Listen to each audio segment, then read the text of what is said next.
Do livro Caminho, Verdade e Vida, capítulo 19, de 180, Na Propaganda, psicografado pelo médium Chico Xavier, através do Espírito Emmanuel. 19 de 180. Na propaganda. E dir-vos-ão, ei-lo aqui ou ei-lo ali. Não vades, nem o sigais. Jesus, Lucas 17, 23. As exortações do Mestre aos discípulos são muito precisas para provocarem qualquer incerteza ou indecisão. Quando tantas expressões sectárias requisitam o Cristo para os seus desmandos intelectuais, é justo que os aprendizes novos, na luz do Consolador, meditem a elevada significação deste versículo de Lucas. Na propaganda genuinamente cristã, não basta dizer onde está o Senhor. Indispensável é mostrá-lo na própria exemplificação. Muitos percorrem templos e altares procurando Jesus.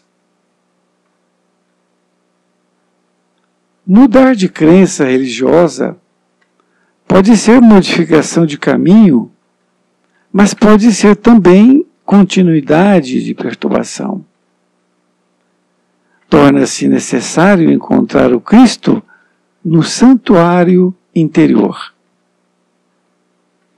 Cristianizar a vida não é imprimir-lhe novas feições exteriores. É reformá-la para o bem no âmbito particular.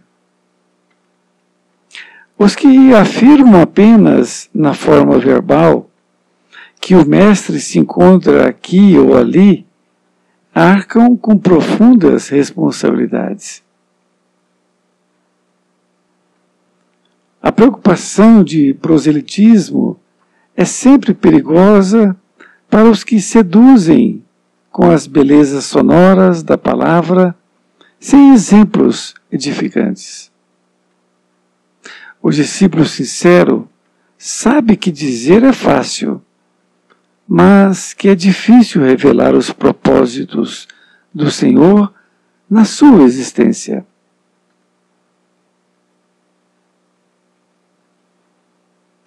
É imprescindível fazer o bem antes de ensiná-lo a outrem. Porque Jesus recomendou ninguém seguisse os pregoeiros, que somente dissessem onde se poderia encontrar o Filho de Deus. Emmanuel Pedro Leopoldo, 2 de setembro de 1948. Querido amigo, querida amiga, que bom estarmos novamente juntos. Agora no capítulo 19 de 180, que Emmanuel intitulou de Na Propaganda. Neste capítulo, Na Propaganda, Emmanuel utiliza esta passagem que foi dita por Jesus e anotada pelo apóstolo Lucas, no capítulo 17, versículo 23. Jesus, ele estava ali falando para que o povo acautelasse a respeito daqueles pregadores, porque ele disse assim, e dir-vos-ão, ei-lo aqui ou ei-lo ali, não vades, nem o sigais. Então, ele fala daqueles pregoeiros, daquelas pessoas que viriam logo depois dele e até hoje, não é? Pessoas que diz que Jesus está aqui e que está ali, como se ele tivesse ali a prerrogativa de ter Jesus a seu lado.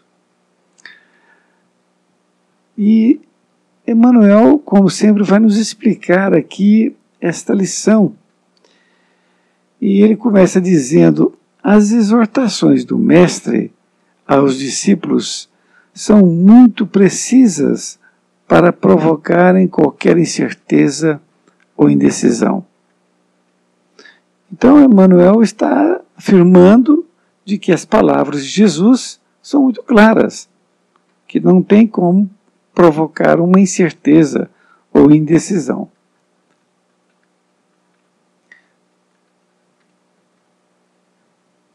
E diz assim: quantas expressões sectárias requisitam Cristo para os seus desmandos intelectuais?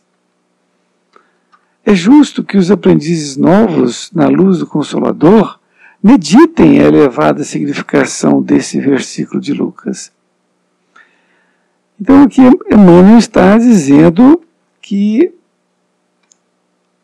existem muitas, né, expressões sectárias. Então, o que é sectária? É uma seita, uma religião. Então, ele diz que quando tantas expressões sectárias, ou seja, quando tantas doutrinas sectárias, seitas religiosas, que requisitam Cristo para os seus desmandos intelectuais. Então, Emmanuel está afirmando que tem muitas criaturas que são doutrinas sectárias, não é? De fanáticos. Sectária significa de fanáticos, e essas pessoas requisitam o Cristo para os seus desmandos intelectuais. É o que a gente mais vê hoje em dia, não é? E olha que esse livro foi escrito há muitos anos. E continua dizendo ele: é justo que os aprendizes novos, na luz do Consolador, meditem a elevada significação deste versículo de Lucas. Então, Emmanuel está dizendo que nós temos que meditar sobre esse parágrafo, ou melhor, sobre esta passagem evangélica. Emmanuel continua dizendo: na propaganda genuinamente cristã, não basta dizer onde está o Senhor. Então, é interessante, não é? Emmanuel também está sendo muito claro, porque para que você faça uma propaganda genuinamente cristã, não basta dizer onde está o Senhor. Jesus está aqui conosco, não é? Ele pode até estar, mas vai depender. Nós vamos ver que vai depender. Aí ele diz assim: indispensável é mostrá-lo na própria exemplificação. Olha, aqui ele já começou a dizer. É indispensável mostrá-lo na própria exemplificação. Ou seja, então aquela pessoa que está arrebanhando criaturas para a sua igreja sectária, vamos dizer assim, é preciso que ele dê a própria exemplificação. Não é?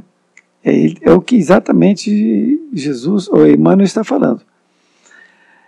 Diz assim: muitos percorrem templos e altares procurando Jesus. Olha que coisa. Então, é outra afirmação dele, que muitas criaturas vivem percorrendo templos e altares. Vai num, aqui não encontrei. Vai no outro, aqui também não encontrei. Então, é muito interessante isso, o que realmente ocorre. Aí, nesta outra parte, Emmanuel diz assim: mudar de crença religiosa pode ser modificação de caminho, mas pode ser também continuidade de perturbação. Olha que coisa interessante. Porque essas pessoas que ficam pulando de igreja em igreja, não é? Então ela entra numa, está satisfeita, e depois não estou satisfeito mais e procura outra. Emmanuel está dizendo que mudar de crença, ou seja, de uma igreja religiosa, pode ser uma modificação de caminho, que às vezes pode ser uma coisa muito boa, mas também pode ser uma perturbação. Porque a pessoa está buscando Cristo fora dele. Por isto que ele está perturbado.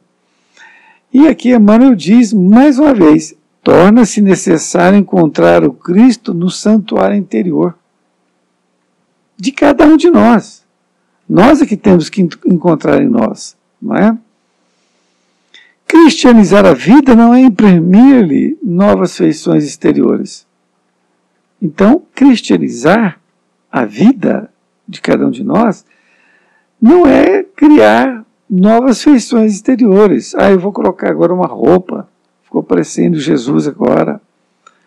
Ou eu vou fazer assim, eu vou fazer acaso, daquele jeito ou do outro jeito. Não é assim. Isto não vai resolver essas feições exteriores que eu vou fazer. Continua dizendo, é reformá-la para o bem no âmbito particular. Então eu tenho que reformar as minhas atitudes, meus pensamentos, no meu âmbito particular, no meu interior. Os que afirmam apenas na forma verbal que o mestre se encontra aqui ou ali, arcam com profundas responsabilidades. Então aqui agora ele já está falando para aquelas pessoas que detêm um poder de voz e ele, para arrebanhar pessoas para o seu grupo religioso de fanatismo, então é isso que ele fala aqui. Os que afirmam apenas na forma verbal que o mestre se encontra aqui ou ali, arcam com profundas responsabilidades. Então essas pessoas que estão subjugando outras, não é? Elas vão ter que arcar com profundas responsabilidades.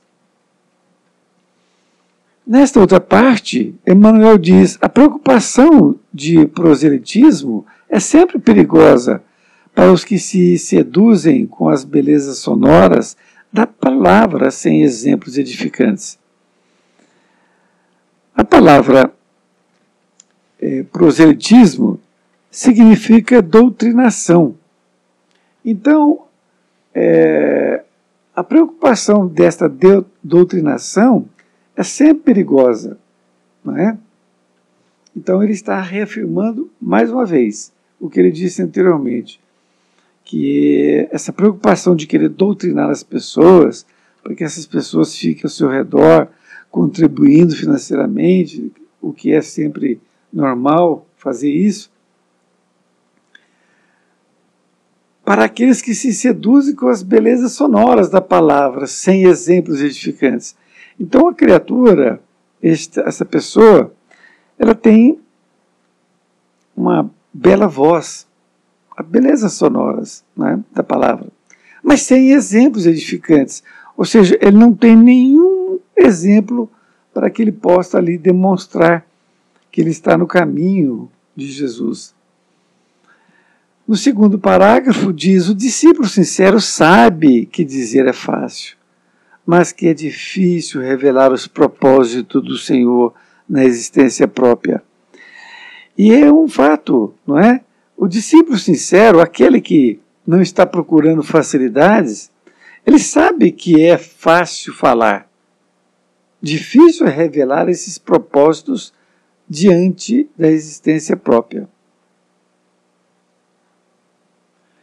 Na conclusão, Emmanuel diz, é imprescindível fazer o bem antes de ensiná-lo a outrem, porque Jesus recomendou ninguém seguisse os pregoeiros que somente dissessem onde se poderia encontrar o Filho de Deus.